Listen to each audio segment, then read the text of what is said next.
I'm going to platinum a game from every country in the world. Big or small, no country gets left behind. Well, for as much as that is possible, because this could be tough for some of those smaller countries. But for the first episode, I picked 3 great countries to start off with, beginning with the country I am from. Located in Europe, a great footballing nation, home to 18 million people, stroopwafels, hagelslag and poep op de stoep, capital Amsterdam, the Netherlands isn't a very big gaming country, but it is home to a few notable studios, like Kyokan Interactive, who developed the Deliver Us games, Vertigo, who worked on Arizona Sunshine, and T-Reptile, who developed Bomb Rush Cyberpunk. Yet one studio stands large and tall above the rest, and that's Guerrilla Games. The studio Herman Hulst loves so very much for the Horizon games, and I picked their latest game as my next platinum. LEGO Horizon Adventures is the most recent big LEGO game not created by the famous TT Games. Now, I love both the games and the real toys, but this family-friendly take on the Horizon universe wasn't received necessarily great, so I had my doubts over how it would be. It starts with me playing through the prologue where we get familiar with the game, and with this being the first game I played after only playing GTAs for the last 2 months, it felt great to play something super chill and joyful. After learning the controls and hearing the goofy dialogue, I popped the first trophy. Eerste trophy, jongens. Eerste trophy. So far, me speaking the language was the only Dutch influence on this game, as I hadn't spotted anything yet. The story was very similar to the opening of Horizon Zero Dawn, the game this is built on. Get it? Because it's LEGO built on. Okay, never mind. The same LEGO things you have in other games are again present, with us needing to collect studs for collectibles and decorations to expand our village mother's heart. And also to unlock gold bricks that we'd get for completing community tasks that I'll touch on later, but mainly for completing each level. But the cool thing about these LEGO games is that all the levels, buildings, characters and enemies are usually buildable. And that excited me as soon as I saw the first tall neck. Ooh. Whoa, look at that! It's so tall! It is tall. It has a... Hecky. It's so goofy. It's so goofy, bro. It's so goofy. But... Look at that! Look... Oh, fuck, it's falling apart already. Look at that! Look... Good frame, good frame. Look at that. That's so peak, bro. Ah, I love it. I love it. There was also a leveling system in this game, and since I knew that the grind to max level was going to be the longest trophy, I bought some XP upgrades early on to save me time for when I have to farm that out. The first few missions I played were all very similar, where we have to shoot a few enemies and machines and rescue the captured prisoners before we unlock the community board. This was a board that had small objectives we had to complete in order to get more bricks, and was also linked to a trophy for completing 20 of them. So after every mission, I would check back to see the ones I could work on or had already completed. But Aloy wasn't the only character we could play as we quickly rescued Varl. And we could now play as him as well, and he had some different combat attacks to switch things up. We then enter a cauldron for the first time, and this is the aspect of Horizon that's always my favorite. I don't like the tribes and religious stuff all that much, but the old world techie stuff was always really cool. I was also surprised to learn that there are these mini boss fights in the game. There he goes. I actually like that. Was not expecting a boss fight. Pretty cool, it's pretty cool. This allowed us to progress to a new section of our village that had opened up. It's also where we unlocked another playable character, Tirsa, and would play through the 5 levels of this area, trying to focus on collecting studs for the customization trophies whilst also working on objectives for the community boards to get those gold bricks. We then meet Silence, and although it would have been understandably hard to get his voice actors in this game were kinda hard to get into as they just sounded a bit off. But it is what it is, as I completed a few more community tasks such as feeding chickens and playing as certain characters, slowly making my way to the 50 gold bricks. It also included getting a gold brick after unlocking the last playable character, Errand, for the trophy to unlock all characters. W Errand. I make my way through more levels before encountering yet another cauldron. These had more platforming and sort of puzzle solving stuff that I really liked, along with the super pretty lighting. At the end of the cauldron, we come across another boss fight where we have to defeat this Thunderjaw. I wouldn't say the game was hard, but some of these boss fights had a crazy difficulty spike out of nowhere. But of course, with my great gaming skills, defeated the Thunderjaw to pop the trophy. Shoo! Oh, double trophy. Finally complete the first cauldron. Yeah, I really like these cauldrons, they're very fun. That entered us into chapter 3, which was Ninjago themed. Not my favorite LEGO theme, but a cool one that worked well in the Horizon universe. I still needed to reach max level on all characters, so I bought a few more XP upgrades before popping a trophy for buying 10 of them. Aloy was still questioning who she was and why she was born in a mountain, but since I already knew the story from the main game, I just enjoyed this goofy take on this whilst very slowly upgrading and customizing our village with new buildings and unlocks.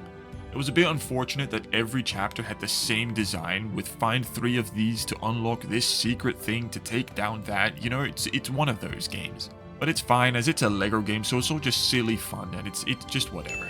I then found another tall neck before struggling with the difficulty of a LEGO game. I just died in a LEGO game. Oh my god. How's that just happened twice in a row? Why are there no heals there, bro? But combat wasn't the only thing I struggled with. Oh my...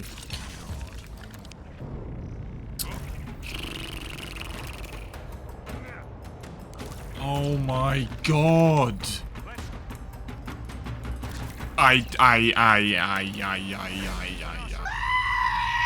Yeah, skill issue, don't push me, but I made my way through all the Ninjago jungle levels to defeat the Sawtooth boss fight and pop another 2 trophies. 1, 2, 3, trophy.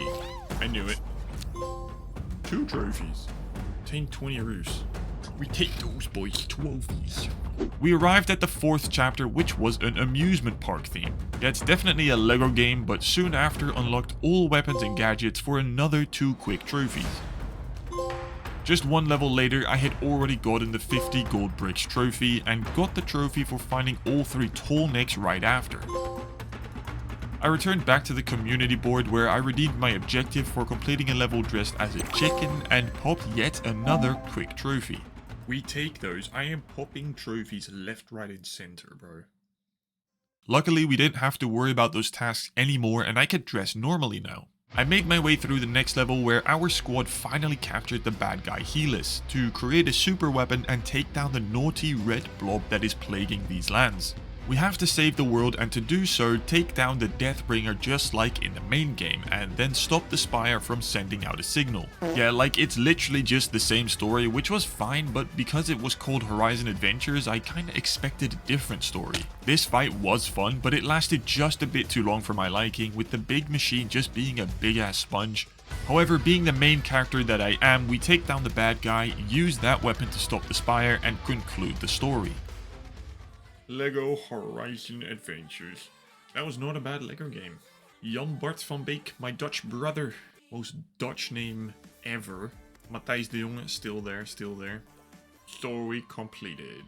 Yeah, we still have quite a bit of grinding to do, I believe. But that's fun. I think. I don't think that's fun. I meant the story was fun. Anyway, let's move on. 4 trophies remained and 2 of them were quite a grind. So I knocked out the easy ones first for simply buying 75 decorations and 75 outfits with the coins I had saved. Side note, why does this game have character customization but flipping Skywalker Saga not? Can someone explain that please, because that's just criminal. Anyway, the last 2 trophies were for grinding out all the characters to max level. I played with all of them for a little bit, but this is how far each of the character already was. Needing to reach level 20 however would still take some farming. So I first played through the regular hunting grounds, which felt like a bunch of bonus levels, and made some XP from that. But you may have noticed that player 2 had joined the game now. Hello. Well, it wasn't an actual other player, it was just my own lonely ass on an alt account, but I turned on a second controller to AFK on the side, which would have the leveling needed for all 4 characters. That's because the AFK character would still earn XP from all the kills, which would save me a couple boring hours. After the hunting grounds, the next 4 hours were spent leveling each character in the expedition mode, which was kinda like free play from the regular LEGO games. However, it was so incredibly boring doing this for like 4 hours straight, and the only good thing about this was that I could listen to some Travis Scott on repeat for all that time. And so after hours upon hours of playing the same levels over and over again, boring my mind, leveling the characters to max rank one by one, I had grinded to the last level I needed. You know, this game's surprisingly good actually. It was not bad at all. I thought it was kind of going to be a mixed bag, but it's just a decent Lego game if we're being honest. Not the best Lego game I've ever played, but it's far from the worst. And I'm happy to get this done because dankjewel boys. Lekker. Every last one. I think for the next game actually. But I'm happy to get this done. Fun game. W Dutch boys. With the greatest country on Earth's platinum now behind us, it was time for the next game. I wasn't sure how to pick the first few countries of this series, so let me know in the comments if your country should be next. But for now, I decided I would pick the country where most of you guys are from. You know, the lovely people that watch my videos the most. And that is of course the country with some vast, beautiful nature, 340 million inhabitants, hot dogs, freedom, and main character syndrome. This is the United States of America.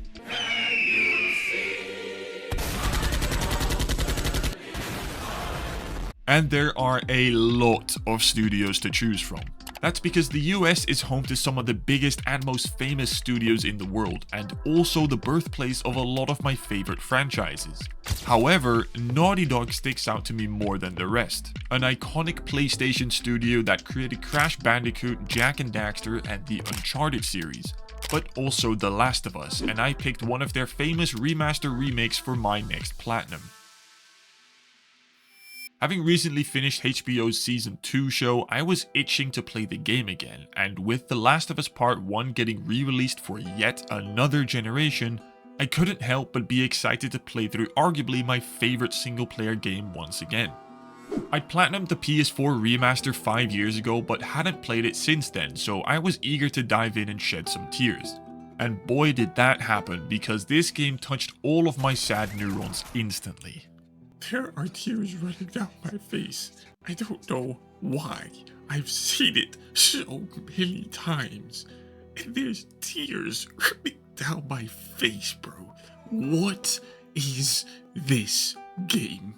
The number of confirmed deaths has passed 200. What the fuck? The governor has called I really can't explain why this game and the show hit me so hard. I really can't, because not to like, I don't know, whatever, but nothing ever makes me shed a tear, but the music and characters in this are just different.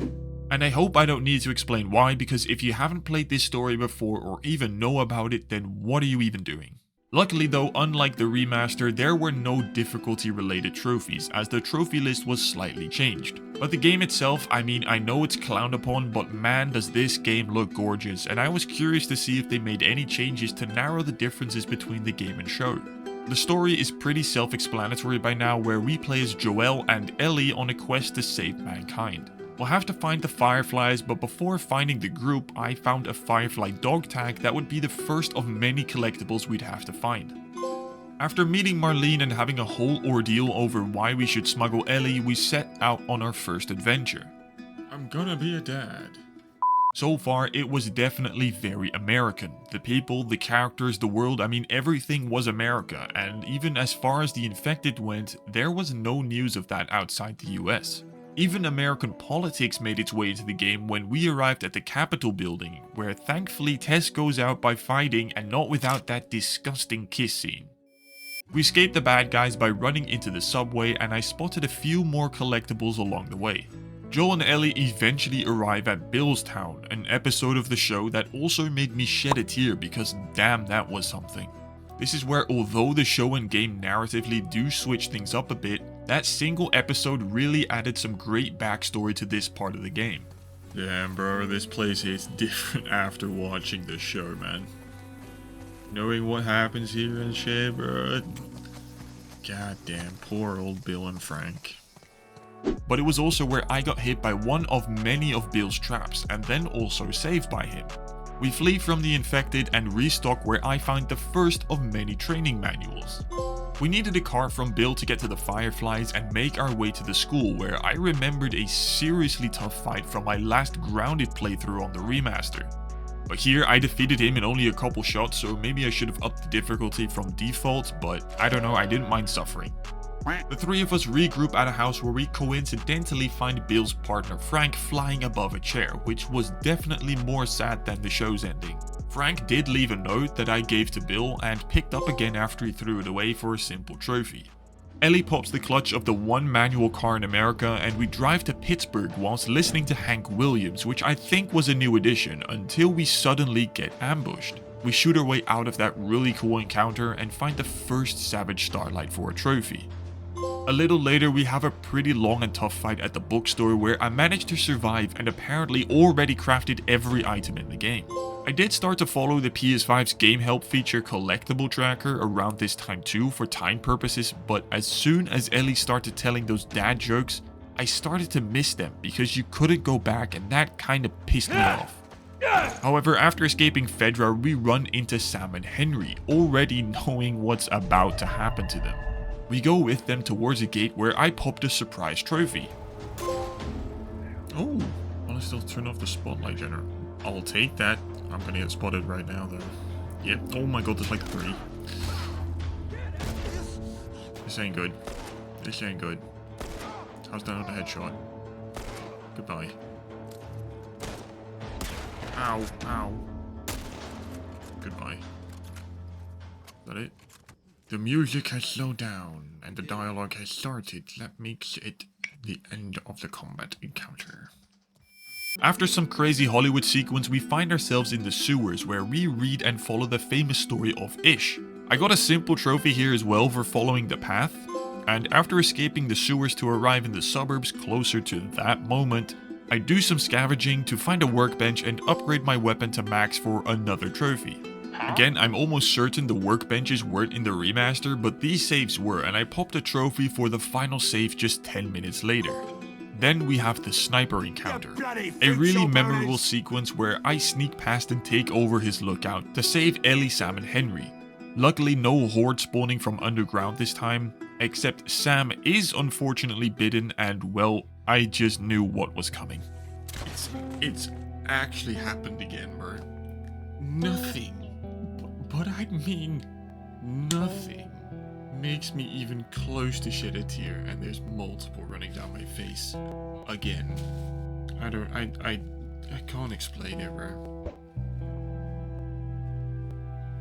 I can't explain it. Another tear shed, and we fast forward into the fall season to arrive at the dam where I accidentally left Ellie hanging for a trophy, but I felt so bad I instantly restarted checkpoint to fix my mistake.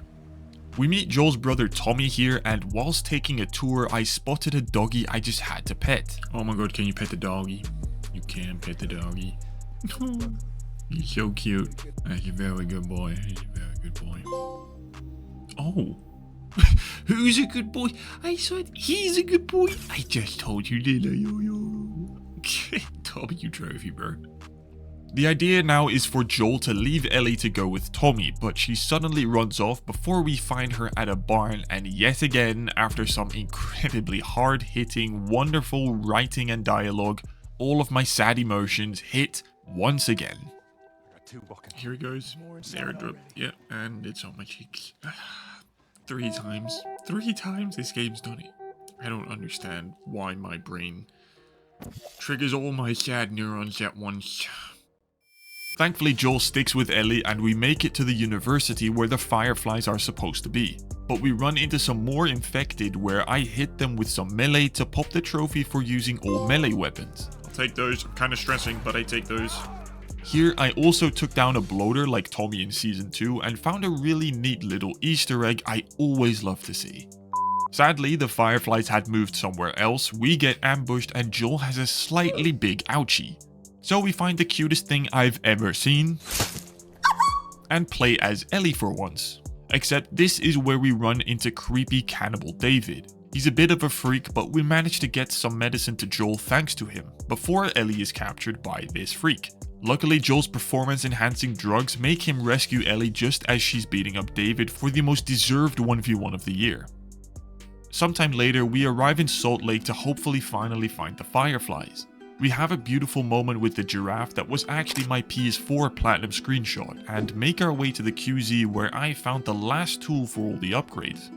You really know you're near the end of the game once you start popping some collectible trophies, but sadly I'd missed a couple, so I'd have to go back for some of those afterwards.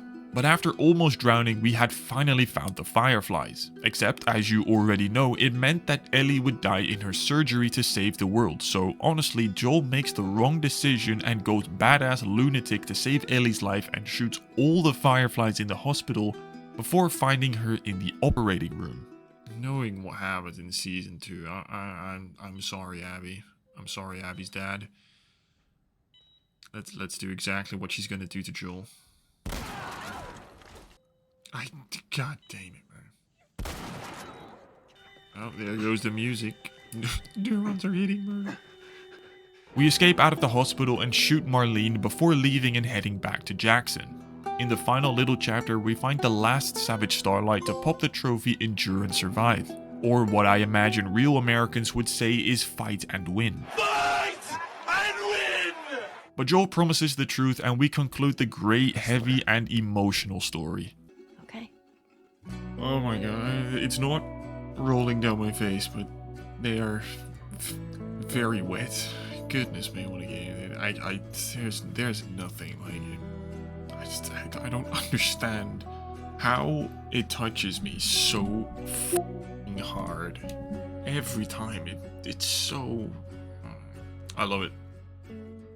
As I said, I missed a few collectibles, so I went back and got those, popping some trophies along the way, except for one that I would save for last as I still had left behind to play through. A very short DLC that had a fantastic whole dedicated episode in the show, and I was excited to play once again. There were a few miscellaneous trophies here, including the remaining collectibles for the trophies I hadn't gotten yet. Overall, this 2.5-hour DLC provided some nice cute moments for Ellie to feel like a child whilst exploring an abandoned mall with her friend Riley. Switching timelines whilst Joel was out injured that cut back and forth. We get to see Ellie mess around like a cute child and popped a couple trophies for various fun minigames like the brick throwing contest, playing Mortal Kombat, playing Absolute Fire Jack X, and the water gun fight. I also found the remaining collectibles here right before yet another tragic ending that would define Ellie's existence. Another emotionally draining mini story that should have been my platinum trophy pop, but for some reason I decided a collectible would be my last trophy before the emotional platinum would be mine. Just finished Left Behind. Should have been my last trophy because that would have been a perfect ending. But I do want to thank the USA for creating this incredible game, bro. It's just nothing short of incredible. I genuinely do not know how to describe it. But yo and Ellie, USA, USA, USA, United States of America, thank you very much. Look for the light.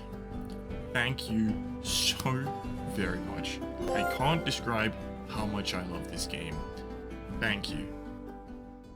With the USA creating one of the best games of all time, it was now time for the last country of this episode. Going off of the same YouTube statistics, I was now going to pick the country that watches my videos the longest. Home to 34 million people, Machu Picchu and guinea pigs, no country gets left out of this series. Next up was Peru, thanks to the 12 people watching my videos for an average of 26 minutes, you absolute goats. But it did pose a new challenge, because what flipping game has been made in Peru? Well, I genuinely didn't have a clue, and not even sure if any notable game was ever made there. So I did some research and lo and behold, there was a decent sized studio there. Bamtang Games, known for creating this terrible Avatar game and the Nickelodeon kart racing games, and that's what I decided would be my next platinum. Nobody on my entire friends list has ever played this game, and with it being published by the goats over at Game Mill, I got a little nervous. How bad was this satire type game going to be? Because going off of just the menu, this wasn't going to be great. But to get this platinum, I would have to beat all 9 Grand Prix on beginner, regular and expert, as for some reason the difficulties don't stack. We're off to a great start here, Peru, but also we had to get some arena wins whilst also getting a lot of miscellaneous trophies throughout. And those trophies came super quick after entering the first race and driving into the slime. If you didn't hear the trophy ping, fear not, as I didn't either. The game must have broken the PS5's audio as not a single trophy ping was heard, so I'll just edit them in myself. But it also must have broken my microphone, as for the entire day that I played this game, my mic didn't record, so I was just sat there talking to myself. I can't explain why that happened, but I popped 5 trophies in the first 2 races already, which had me both confused, surprised, and excited at once. I don't know what I got them for, and I honestly couldn't care less as they just popped every 30 seconds. It was super weird, but after I won my 3rd race, I leveled up to level 2 and would have to play a victory lap.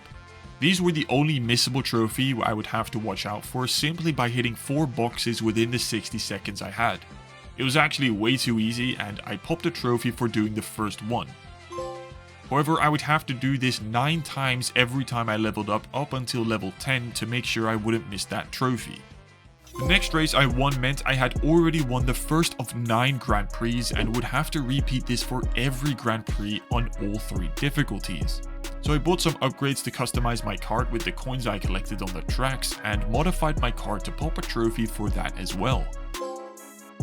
There were only 12 characters in the game and from just 3 IPs, SpongeBob, Rugrats and Ninja Turtles, so you might as well just rename this game to that instead of calling it Nickelodeon because these 12 were not it. I guess the maps sometimes looked cool, like Mrs. Puff Driving School and Bikini Bottom, but there were other maps I genuinely couldn't care about and were just awful to play through. On top of the carts feeling super slow, the power-ups being weak to use but super strong and overpowered when being used on me, the characters had no voice and made the game sound oddly quiet, and there wasn't even a reverse button if I got stuck, like what the flip. It just felt like a PS2 Mario Kart game that was made by 14-year-old students as their first ICT project. After playing through all easy Grand Prix, I popped a trophy and would have to repeat that on regular. The exact same tracks, characters, modes, power-ups, everything. Nothing changed and I repeated that for 2.5 hours before getting the trophy. Again talking to my non-functioning microphone, but this is about what I said. Trophy! This has got to be the most boring and repetitive game I have played all flippin' year. The races are always the same and I have to do over 150 of them with these boring characters. Next up was expert difficulty, and I did pop a few trophies along the way, including taking down 3 enemies in one race, for taking a shortcut, using all power-ups, and activating the slime on all maps. Although I had forgotten to win a race as each racer at least once. Well, technically I didn't, and actually thought I had popped that trophy because I had earned 19 trophies in just a couple hours. So I kinda lost track and figured I had done it, but this being a game mill game and all meant that this trophy was a little bit glitched. Even though I had won with each racer at least once, I never popped the trophy. So I replayed with the ones I thought could be the problem causers, and thankfully, to my very big surprise, the trophy popped shortly after. That concluded my daily session with too many trophies to keep track of, and I was bored out of my mind. Because the game didn't really require my ears and I could just turn on some tunes again and keep myself entertained, and with me discovering the game has a feature for auto-accelerating, I could play this game one-handedly, which really was a fantastic quality of life thing. I continued Brain Rot Racing Sim further into expert mode where I fixed my mic and reached level 10 to pop the victory lap missable trophy that I was happy to get done and not stress me out any further. Vamos! Gracias, hermano! Then, after completing all 9 Grand Prix for a 3rd time, I was finally done with this mode and got the trophy. That was genuinely awful, genuinely brain-rot, numbing, boring, horrible experience, bro. Next on the trophy list was the Arena mode. This was divided into 3 game modes I had to win each 10 times.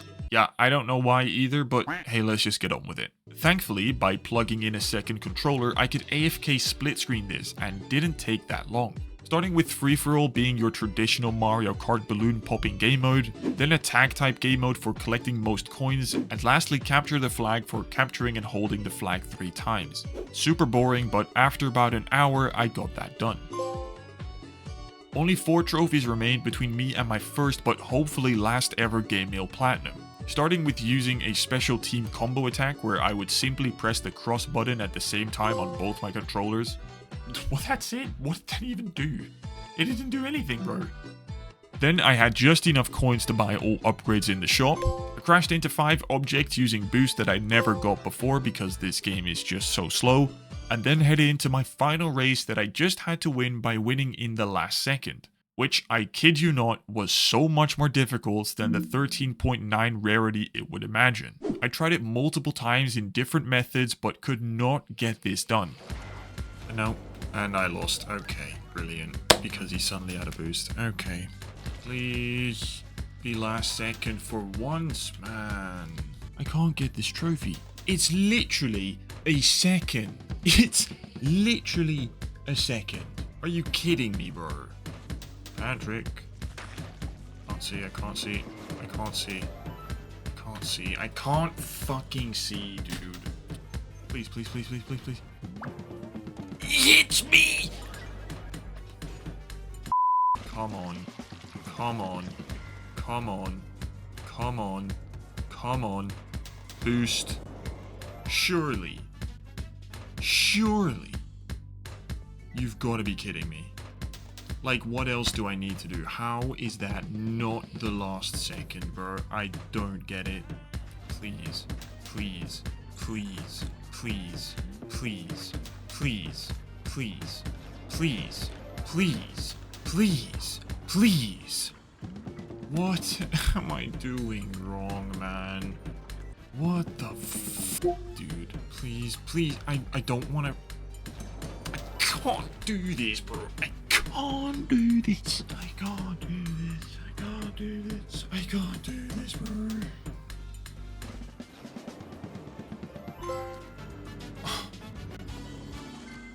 $50 minutes. 50 puta minutes.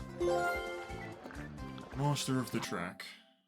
Gracias, Perú, por el creer el juego de más aburrido. Más aburrido. Y shit. Fuck shit.